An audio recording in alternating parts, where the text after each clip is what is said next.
Thank you all for coming.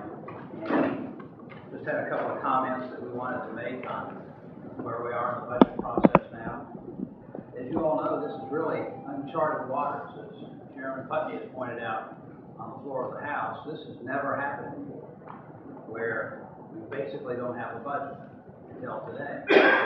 And through the efforts of the House, Chairman Putney, Delegate Cox, and the members of the Appropriations Committee, we've taken the lead in expediting the second round, if you will, budget negotiations. Yesterday, with the support of House Democrats, a unanimous effort, we were able to get a budget vehicle back into the legislative process. And I think it's especially important to note the bipartisan cooperation that enabled that to happen. That's been relatively underreported this session. The Republicans and Democrats today came together to waive the constitutional readings, and so we were able to pass out a second budget bill this afternoon. And it's on its way over to the Senate now. We hope that the Senate Democrats will act in a less obstructive way and we can do the people's business. At the beginning of the session, we in the House pledged to work with our Senate counterparts, and we remain committed to doing that. We are organized and we want to continue our collaboration with the Senate so that we can move quickly to reach an agreement on this very, very important budget. There's been a lot of discussion this session about some of the legislation that's gone through, but there's nothing that's more important to the people of Virginia than having a budget in place. And that's what we're here to discuss, and that's what we're here to try and solve. I'm going to turn the program over to Senator Norman at this point. Excuse me, Speaker. Thank you all very much for hanging around on Friday afternoon. I want to thank Speaker Howell, Delegate Cox, and of course Chairman Putney for really the incredible effort that they have made in working cooperatively for advancing the budget process. I think that the early discussions between the House and Senate on the budget has been unparalleled. Chairman Putney and Chairman Stosh and their respective staffs have been working very, very diligently to put together, I think, what are two exceptional budgets. There are always areas that we have to have discussion on, but there are many areas of commonality that we enjoy this year, and we have been attempting to discuss those differences very early on to expedite a cooperative process. Regretfully, as Mr. Speaker pointed out, that while three of the groups in the legislative body are in agreement in trying to advance a budget, that our friends of the Democratic senators have been very resistant.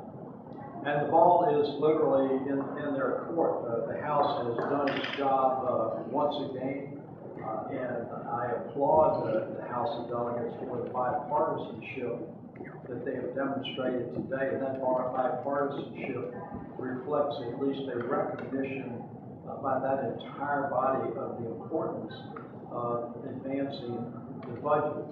And of course, in the absence of having a budget as a vehicle to discuss, there's very little to discuss. And so I think that the House has shown some real insight and some bipartisan cooperation.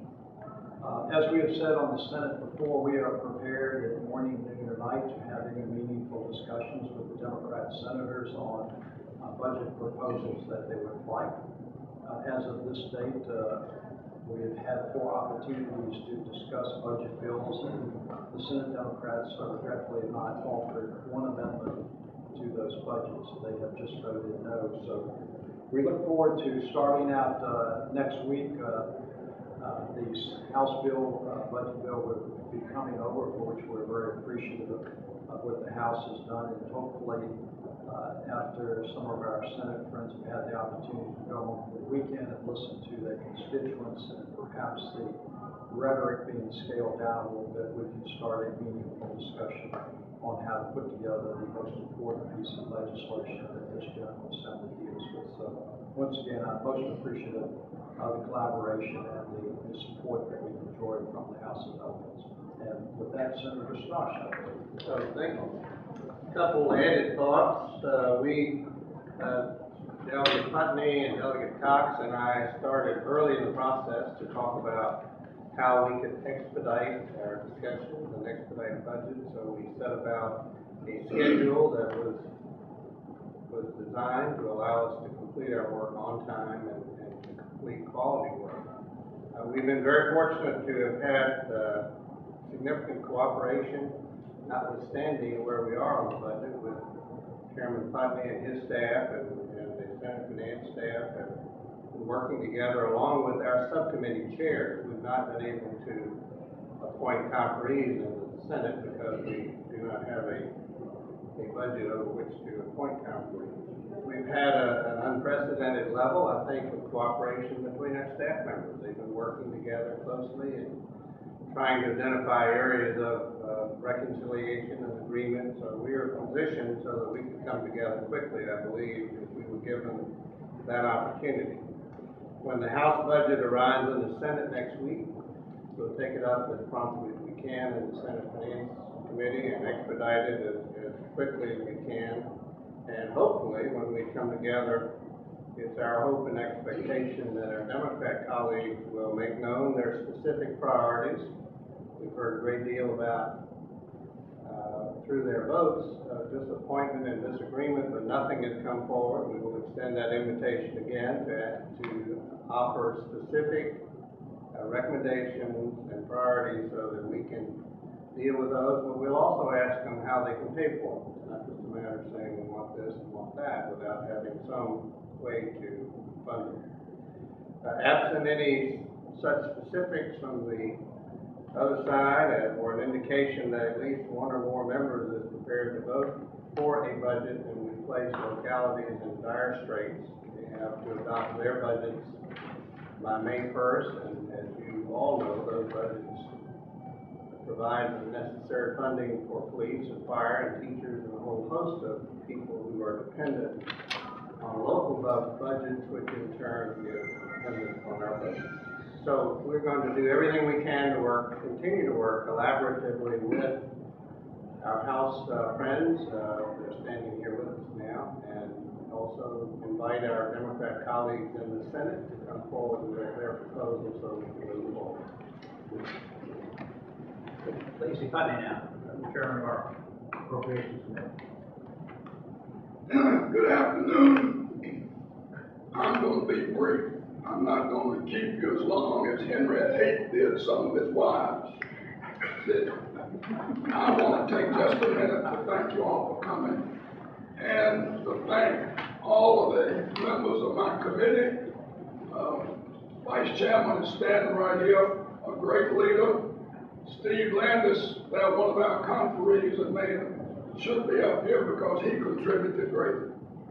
From day one, we met with our counterparts in the Senate and talked about working together. We had also talked about bipartisan actions and procedures to fashion this budget. I think from what you have seen the last few days, including yesterday and today, that bipartisan cooperation that we've enjoyed in our committee. We've had the leadership of the Speaker with us as we go along also, and we appreciate it. But I don't know how you could have better, more friendly discussions and debate between the two parties than we have had in the House of Delegates. We had briefings in small groups. We had Democrats and Republicans. Everyone was given a review of the governor's budget and what we were proposing, what we would like to be doing with regard to that budget. I regret that it has taken us this long because the clock is running. We don't have any days left under the procedural resolution, and we got to get out of here.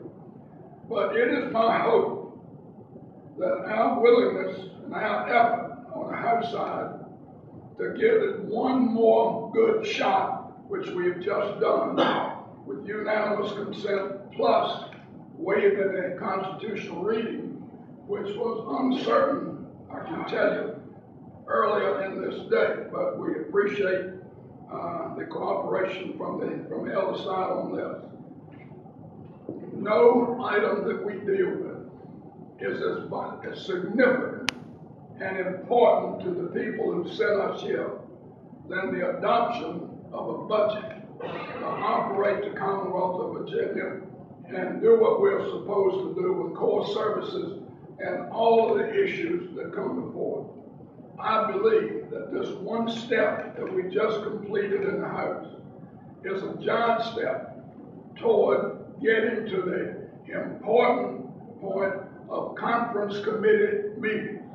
I'm sure the Senate will have the conferees appointed shortly, and it is my hope that they're going to see a different mindset from the other side of the aisle in the Senate than we've seen so far. I don't want to get into that battle, but I am proud of what we have accomplished on our side in a bipartisan fashion, and I think we have sent our colleagues at the other end of the building a good, balanced budget, and I hope that they're going to be moving forward and we'll be scheduling conference committee very shortly.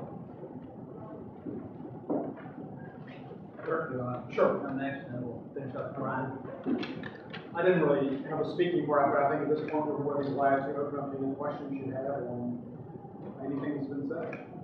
Anybody? Senator Starch, I couldn't understand everything you said. I thought you said something about one or more Democrats. I couldn't hear whether you said you got one or more Democrats or hope that all you need is one.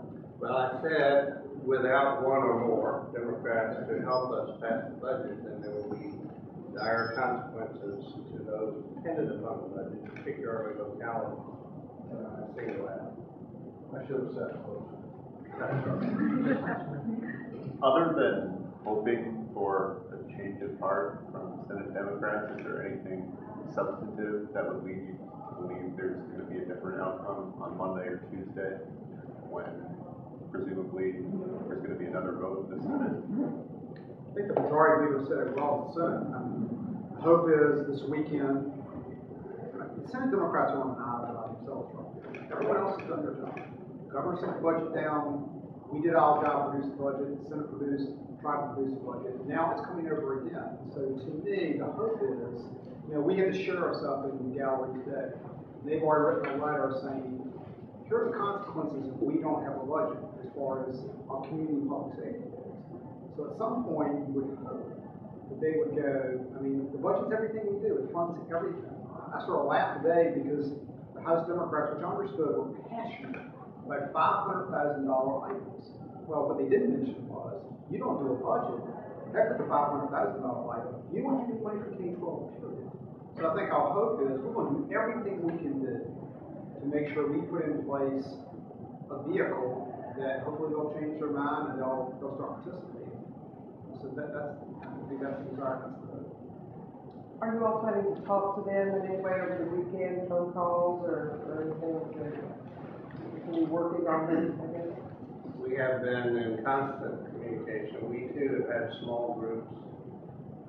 It's been actually was a very collaborative process in putting together the Senate version of the budget, one of total inclusion, active engagement by both parties, members of both parties. But in the end, the Senate vote had nothing or little to do with the budget and everything to do with something else. And it's hard for us to continue a dialogue on the budget when there are extraneous items that are interfering with that process. I happen to agree with Delegate Cox that a little time off, perhaps, listening to what people are saying, listening to their constituents, has to be helpful. I just want to follow up what Senator Stosh said. Having had the pleasure of serving in the House of Delegates before I came up to the Senate and being a subcommittee chair for the first time this year, the collaboration between Republicans and Democrats in the subcommittee process was pretty remarkable to me. We had a number of meetings, everybody had input, there was discussion about direction to go, and there was consensus in the subcommittees that I was on, formed about which direction to go. And that consensus was not just a Republican consensus, Democrat consensus, it was an entire subcommittee consensus, and we moved forward. So I listened to Lacey talk about the collaboration they had. We had that in the subcommittee process in the Senate, and I feel that we came up with a good product as well. We're now, it's time for people to make decisions about where to go, and the sheriffs were here today, our offices have been contacted by a number of people, and we are listening to Virginians that want us to produce a budget, and they would like us to do it in the session next Saturday. I guess, Senate Democrats are kind of, they had a conference, the other day, and they seem comfortable with dragging this out to March or beyond, into April or beyond. What are the consequences of just delay, just the incremental consequences, even if the agreement is reached?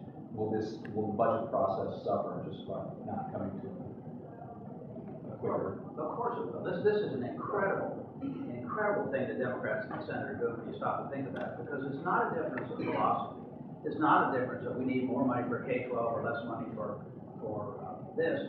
It's all about raw political power. It's all about, in fact, it's all about just the number of people on committees and who's going to be chairman of these committees. In order to try and get that, they're holding the Commonwealth hostage. And your question is very appropriate. What happens if they drag this out for another 3 or 4 or 5 or 6 weeks? Counties like mine, cities like the one I represent, Fredericksburg, can't do their budgets. They don't know how much money they're going to get from the Commonwealth. Teachers, school boards can't do their budgets. And as we've commented, we had the sheriffs here today. They want to know how much money they're going to have to do their law enforcement. This isn't like the federal government, where we can do a continuing resolution and keep the government going for 2 or 3 weeks. Things will shut down on July 1st. And it's just incredible to me that this is all being done for the purpose of raw political power. You used the key word that they're comfortable, and I guess that's what sort of shocks me. I'm not real comfortable right now. They do these, it's sort of a nonchalance, there's a comfort that, we're gonna play this sort of game, and as the speaker said, it's all about our committee assignments, we're just gonna go on the whole night. I find that very disturbing, because there are very exact timetables, local governments have, et cetera. So I'm extremely uncomfortable right now. They might be comfortable enough. Anybody else? Lacey, you had called this one last shot. Is that how you all view that? You had referred to this as giving this one last try. Is that how you all view the budget that the House passes as the last effort? I'm not saying it's the last one. We hope to the good Lord there will be a consensus between the two bodies, and we won't need another last try. We don't know what's going to happen. We don't know what the Democrats are going to do in the Senate. We hope at this late hour they see the importance of talking about the budget, talking about the people of Virginia, education, transportation, whatever. I'm not sure what proposals, suggestions that they have made, or whether they have offered a budget to consider. But it's time that they do this, I think, and get the focus off of the politics of power. Anyone else? Who do you like to